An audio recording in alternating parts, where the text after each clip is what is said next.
When I will speak about youth, I will speak about age of from 14 to 29. I know in different cultures and different countries, youth ministry does mean in different stuff. So when I speak about that, it will mean this one. And also I will speak about different contexts like urban areas and villages and different countries like that. So when I speak in generalization, please just forgive me. And when you feel that something is more special, just interrupt and ask anything. So there will be three main points of this session. First one is why young people are leaving the church. We will try to find some reasons, because if we find reasons, sometimes it's also the first step of the solutions. And hopefully we will see some solution during the first one as well. The second one, how we should respond as a church. And the third one, as a person, to take it personally, this topic, how we should respond as a leader, parent, and minister. So first, a couple of statistics. It's 57% of the youth says that between age of 18 and 29 years old, as you see, they just say that their faith is just much weaker than it was when they were 15 years old. So there is a big difference. Actually, as you see, religious activity among teenagers is the highest at the globe, but the lowest among young adults in their 20s. So there is a really, really big difference and a big amount of change. The second statistic is, as you see, there is a big change between the age of 16 to 21, but also there is a big change at the end of the young adults, which is from 27 to 31, where again 55% of the adults says because of career, because of moving, because of getting married, just many of them just disappear from the congregations. There are so many reasons behind this, but this is the statistics. And also 38% of them say that they have so many questions, and because they have no answers for that. For example, questions about career, questions about love, questions about identity, questions about the word, questions about job. Because they don't have answers, they just leave their faith. So that's why there is a big problem in it. I really think deeply that the reason why young people leaving the church, the young people are also responsible. Our culture is also responsible. Our congregations are responsible. So it's not okay if we just say that it's because of the churches or it's because of the leaders. Sometimes we just try to say this, but that's not the truth. So I will mention 4 different areas which all has an impact why young people are leaving the church. So the first one, family reasons. That sometimes when they are in this age, they want to, naturally, they just want to separate. They just want to be an adult. It's their normal way how they react for the life. They want to be on their own. So that's why sometimes they feel that the congregation where they attended with their families, with their parents, they just need something else, something different, to be alone. It doesn't mean that he just deny everything what he got from the family. It just means that it's part of their adulthoods, that they want to try something new one. Also, it's a question for them that when they realize, oh my gosh, there is a university community, there's a workplace, there is everything in this city or this village, and they need to just decide that what they will follow in their life. So they have a big question. That's why sometimes they try a lot of different stuff. And after that, they are in a phase where they need to decide that, do I stay here? Do I join another congregation? Or do I leave my faith? It doesn't necessarily mean that it's a bad stuff. And we have responsibilities to guide them through this and coach them. But sometimes there are so many helicopter parents in the congregations, which mean when I say this that they want to really control their kids. They want to save their kids from many bad stuff in the world. That's why they want to control them. That's why they really push them sometimes to, you need to come to the church. That's a have to, that's a must to. But sometimes for the kids, they really feel that what their parents does is the same what the congregation does. So they just copy the image from the parents to the congregation, even if it's not true. That's why sometimes they want to change a congregation or a denomination or anything. But also there are really good parents who are good at in this stage. We will see how family matters as well. And also another big reason is relocation, as logical, that 77% of them just change their place, their home, because of university, because of job places, because they just don't have any opportunity there anymore. So that's why the church, what they get used to, is not anymore for them, because they are in a good place. New place, sorry for that. And also, for example, I see really good examples as well from families, where parents say that, okay, now we see that you are in a new life stage, but we would like that you should attend to a church. But it's okay for us if you don't want to attend to our church. Then let's agree, for example. Let's agree that we want you to go at Sunday to a congregation, but you don't have to come to our congregation. We help you to move you there. We help you to, anything in that. But you need to choose which church will you attend. You need to choose that which day do you attend. Is it Wednesday or Sunday? It doesn't matter. But we would like to ask you to do this, but you have freedom to choose which one would you like to do. So I think that's a good model as well. And I take Prodigal Son here because I think it's a really good example. As if someone read Tim Keller's book, and I'm sure everyone here read Tim Keller's book, but as he speaks about the prodigal son, sorry about my pronunciation, so when the younger son leaves, it doesn't mean, we know the story, it doesn't mean that just because he's away, he will be away forever. It doesn't mean when the younger son is away, doesn't mean that he just forgot everything which was at home. And that's why when he came back, the father is just so happy, just give a hug. And sometimes I think it happens with our youth as well. We just see that they are away. It's really heartbreaking for us as a parent, as a church leader, that why are they away? But sometimes they just come back. They just go somewhere else to find the globe. They need this for their identity. And that after that, they just come back, hopefully. I think there is a cultural changes as well. This is the second one, what I say, that so many sociologists say that there is a third place theory in our culture, which means that we have a first place in our life, which is our home. The second place is the workplace or a school, if we attend to a school. And the third place is where we want to spend all our free time, where we want to gather with our friends, or where we just relax, or where we meet others. For example, that's why so many Starbucks, Costa cafes just came alive in the last 20 years, because we need third places. But we don't have so many free time in our life. So that's why when young adults came to the age of young adults, they need to just check how many free time do I have, because I have first and second place in my life. So that's why where I spend my third place, that need to worth it. So churches have lost their value as a community place a little bit. But it can be also an opportunity for us, for example.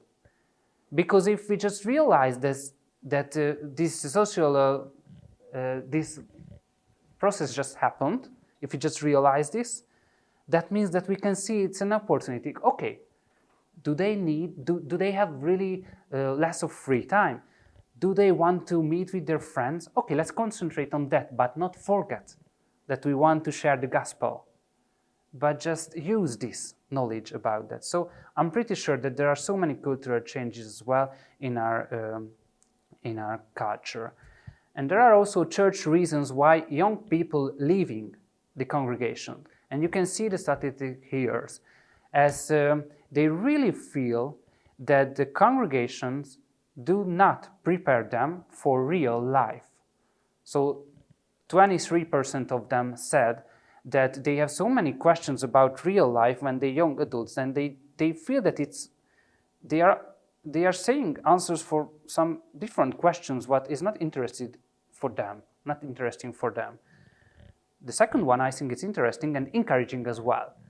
Also, the same amount of the young people say that the Bible teaching is just too profound, it's just too on the surface, which is a good news for us, because it means that they want good and deep preaching from us, from the church. It means that it's not true what sometimes we think about them, that, okay, they need just something general, something easy to understand. No, they want something deep, some practical, which is true in their life. So actually, it's also an encouragement for us how to do that. The third one is that more than half of them, they have career questions that, for example, they are interested about science, because many of them want to be an engineer, many of them want to be a manager, but in the congregations, they just don't, they feel there is no connection with their dreams, with their life questions, with their career. And only just 1% of the leaders, the congregation, talk about those topics which they are interested in it. I will show a couple of topics just a minute later, which can be a help for us as well. So also there are some church reasons as well. And David Kinnaman, who made this research, says that also the youth people a lack of biblical literacy, which means that if we ask them that, why do you believe in God? Sometimes they just can't explain. Sometimes they don't have any biblical passage what they would know, or any biblical passage what they would mention or memorize it. That's what I think about God. So they have mostly just have feelings sometimes. And as you can see this quote, I really like this one, because sometimes we think that worship style is, wow, that's the most important for young people. That's why they will come. But as you can see here, that worship can potentially be a reason for young people to leave the church. But it's not necessarily the worship style that causes young people to join a new church. So sometimes we just see worship style as the secret and the key element why people will come to our church. But sorry, that's the bad news. It's not true, based on this research at least. So the next one. These are some topics what the youth people are interested, but these are some really important topics. At the top, it's mental health and self-esteem, how to share faith with friends, sex and relationship, poverty, social justice, same-sex attraction, other world faith, family life, media, drugs, pornography, and some stuff like that. And I show this research because Youthscape just asked the 2,300 congregations that how often do they speak about these topics, what the youth are the most interested in it. And the research said that less than 10% of the congregation speaks regularly or often about these topics, which connects to the same what I already said, that they feel that the teaching, preaching, and talks not connecting their life.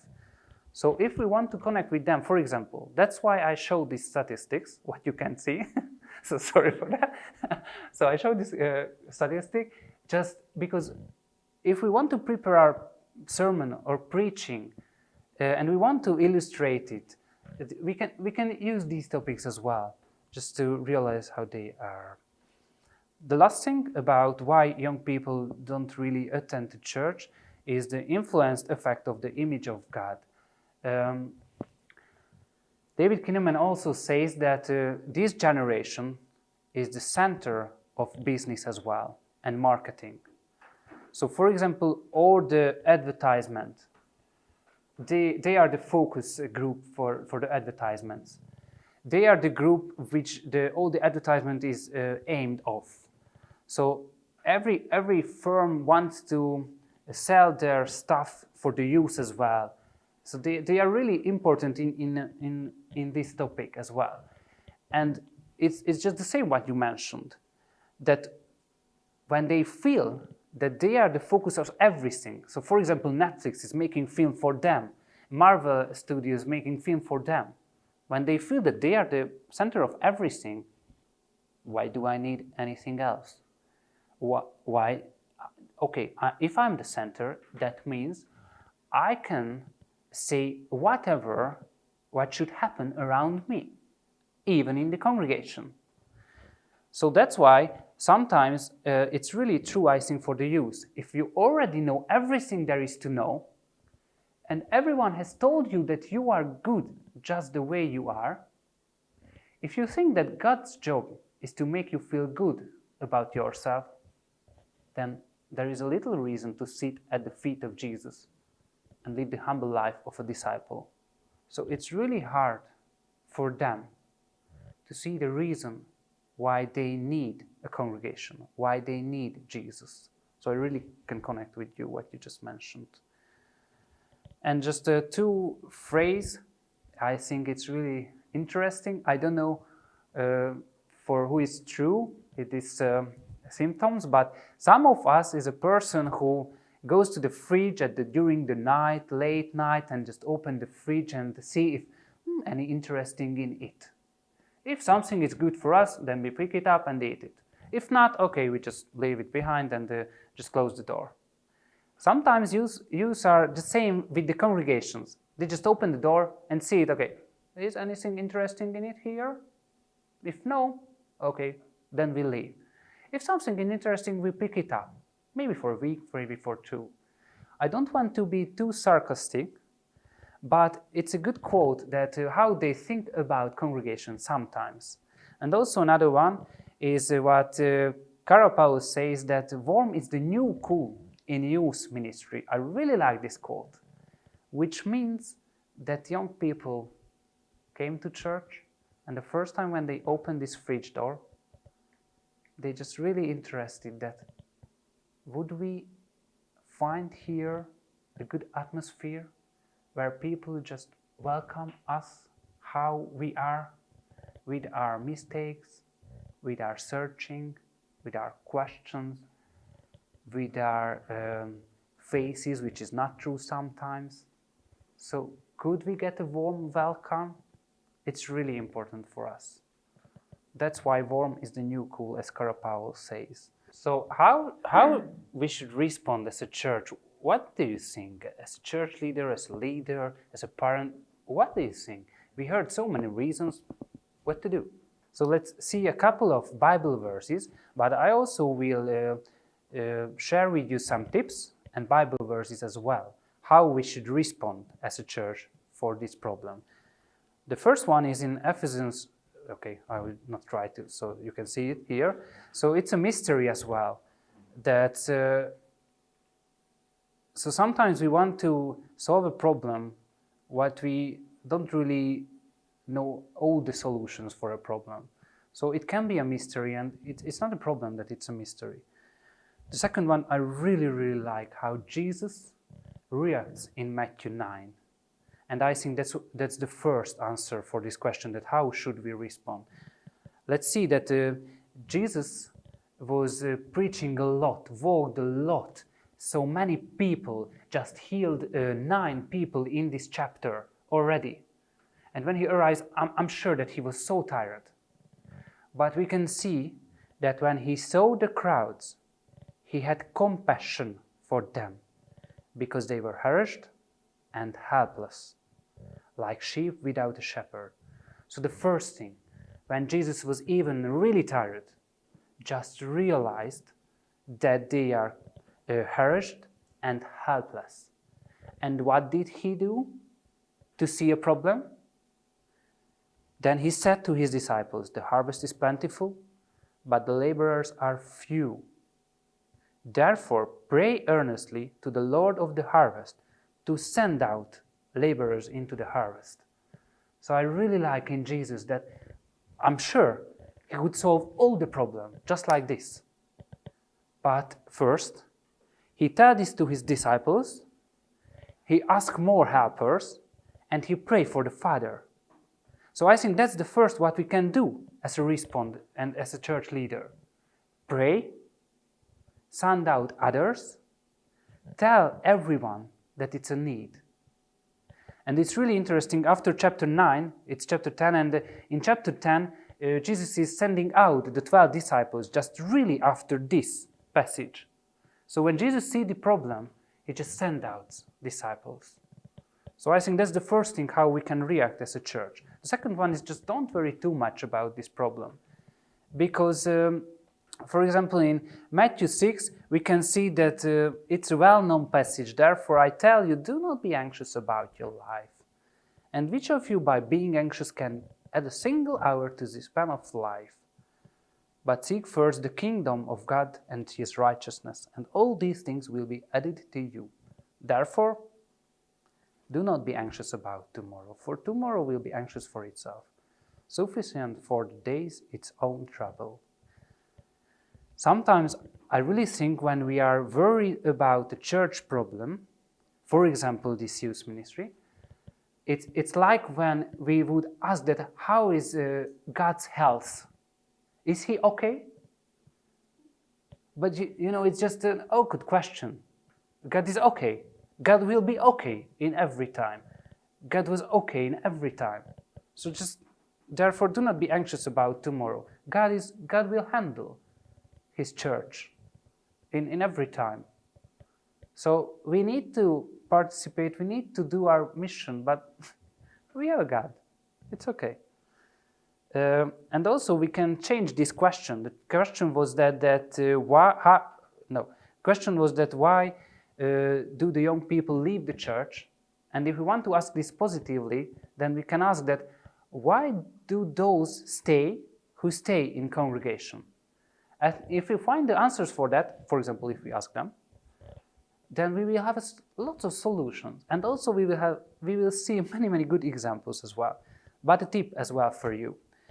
Sometimes we really lower the cost for the youth.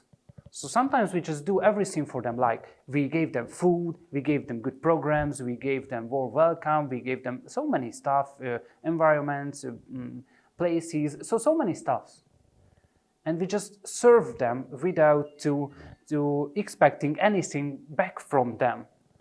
And it can make in the end that they feel that, okay, I do not need to do anything here actually. So when I leave, it's not a big deal because I did not participate in a big way. And for example, we can see good examples in the second one that if, for example, if a young person go to a sport club, the coach will ask them to come 3 times a week, and if you not come, you won't be the part of the team. Or in the scouting or in other group meetings, they have lots of expectations, and that's why they just get more and more connected to that group because they have to do something. And also this generation is just full of it, entrepreneurs, startuppers, and with ideas. You know, they will find their place with their skills if we don't give them opportunities to serve. Or if we don't give them responsibilities, they will find it for themselves. They are good at it. So if it's too low for them, then why do we expect more engagement from them? So if it's more it costs, more they commit. I hope it's understandable. Also, the Book of Essential Churches, which we can buy here at the bookstore, says 4 really simple points. What I think it helps for us, how we should respond as a church for this problem. The first one is be simpler, which means that get the structure more simple, right, not too complicated so if the young one want to go to a leader, do not make a really complex structure. It would be easy for them to go there. It would be easy to to see them that what is where. For example, I met with Ashish from India. He is the leader of Evangelical Alliance Youth Commission for the whole globe. And we had a talk about that. What does he see about us, Europeans, in youth ministry? And he said that sometimes we just complicate everything for too much. Sometimes we just have methodology, strategies, and all the stuff for youth ministry. In India, they just do really simple sermons, and so many people came to Christ. And it doesn't mean that it's the same culture. We know that it's different cultures, but it's true that sometimes we just make so complicated some of the stuff. The second one, make it deeper. Jim Brown, who is the leader of Exodus, said that in his opinion, youth ministry in the next 10 years will be smaller but deeper, which I think it's a really interesting phrase, because yeah, it can mean that youth ministry will less people, but if we lead it more deeply, that's good for the youth. And I already mentioned why. They are really hunger for deep teachings. Also the expectation, I already mentioned it, and multiplication. Like Josiah Venture, I'm sure that you heard about that and you have seen it in this ELF, and also Dave Petty will speak tonight. So they are really good at multiplication, for example. So for young people can see, I think you mentioned that they need a good vision, or somebody just mentioned that if they have a good vision, they will just connect. If they see that we have a big passion to do something, they will just connect for us. So that's the 4th point. And the last thing is, I really like this sentence, and it means a lot for me in the last 2 months, that if anyone says that I love God and hates his brother, he is a liar. For he who does not love his brother whom he has seen cannot love God whom he has not seen. And sometimes I really feel nowadays in congregations, we are like, okay, it's a great congregation, but the preaching is not the best, the leaders are not the best, the atmosphere, the people, they are just not really good, and we have critics for them. And you know, when I have this passage as a mirror, I just see that, okay, if I cannot really like my leader, my preacher, my church mates, how can I love God who I cannot see? So it's a big mirror, and also it's a big mirror for youth ministry as well. If we don't really love the young in the church, why are they just so crazy and idiot and something like that? How can we love God and each other? That's the last part, how we should respond as a person, leader, parent, or minister. So I really see that there shouldn't be any youth ministry without family and marriage ministry, because family and parents are just much more impactful for the young people than youth leaders, because they are much more time with their kids. So, for example, Fowler says that there are 5 stages in everyone's life, and the stage 4 is when young people are looking for concepts and ideas in their life.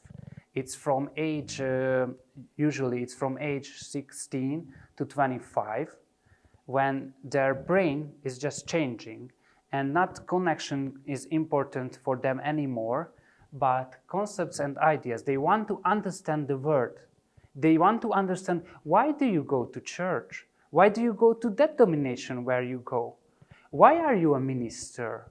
Why do you take your life so many years for this? Why don't you come to home at Friday night? Why do you go to youth group? So they have so many conceptual questions.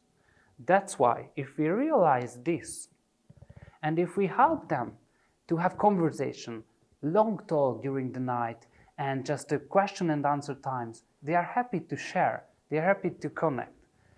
The second one is, Andrew Root says that we should be a kind of coach for them. In this stage, we shouldn't be anymore a person who tells that what is right, what is not right, what should you do, what should not. but a kind of coach who is just there. If you have any questions, if you have any problem, I will be there, as a youth minister or as a parent as well. And I really like this quote that they can be convinced with their doubts, not in the absence of their doubts. And also the last one, that it's just really understandable that they work like that. Okay, I'm fell in love with someone in the class, but the next week, okay, maybe someone else, because she's much more prettier or better or something like that. And then other week, the next one. Or they are really, really excited one day for starting football, but the next day, no, I don't have any mood to do football. I just don't want to. Or I would like to be a doctor. But the next day, oh, it's just too much effort. So they're just changing their minds every day, and it's normal. I know sometimes it's just annoying for us. Why can't they just keep their ideas in the same? But they work like this because they are looking for concepts and ideas. So they change every day. That's why it's hard for them to just be stable, to go to the same church every week. It's hard for them to just see God is stable and the same, because everything is changing continuously. So they have always questions. For example, you are a really good church leader. You answer many, many questions. But after that, at the end, they just come again and I have another question as well. And another question, and another question. And you could see many of the topics what they have questions about. So it's really tiring for us. But that's how they react. That's why family and parents are really important, because they can take so many times with the youth. Also, we can take some really good questions as a church leader, if we are a pastor. And I won't read all of this. It's just here that how do we respond for this problem as a church, as a Sunday service, as a community? How do we respond for this? What's our answers for these questions? So, just a final phrase for our session. I really like this one, because we can think a lot about problems, we can have good lectures on that, and we can read books. But of making many books there is no end, and much study is awareness of the flesh. The end of the matter, all has been heard. Fear God and keep His commandments, for this is the whole duty of man. So today, in this session, we started that why do the young people leave the church? We heard 4 reasons: cultural issues, congregation issues, the image of God, effects of the marketing. The second, we could talk a little bit about that. How could we respond as a church? What can we do? What the Bible says, a couple of passages about that, how Jesus responded, and also how can we, a couple of tips that encourage them to step more inside, and other stuff like that. Thank you, Áron, to speaking in English. And at the last, how can we respond as a parent, minister, and stuff like that. We could see also a couple of tips. And just a final story before we can talk about this or have questions, that I started youth ministry 14 years ago, and at the beginning for 8 years I always just organized programs. I tried to do better and better Friday events. I tried to do better and better weekends, games, leader group and stuff like that. And after that I started to just realize that it works and they like this. And it's important for them at some point, but it can be really exhausting for us as well as leaders. And also it doesn't really have a big impact on them in long term. And after that we just started to disciple them in one-on-ones, and just to have more leaders to disciple them. And actually I just realized that it's a big difference. So to view this in 14 years, I can see some of them. So for example, one of my youth members is here now, who I started. So anyway, she's here, and for example, she started to attend the youth group, and I discipled her as well, and she became a youth leader, and now she's a leader. She has her own ministry, and it's just really important for me to see that discipleship is the most important, because if we disciple them as a parent, as a youth leader, or as a pastor, they just always have a coach during their really hard period. They have a coach who will be them with all of their questions in any period, where they are away or when they are really near to the church.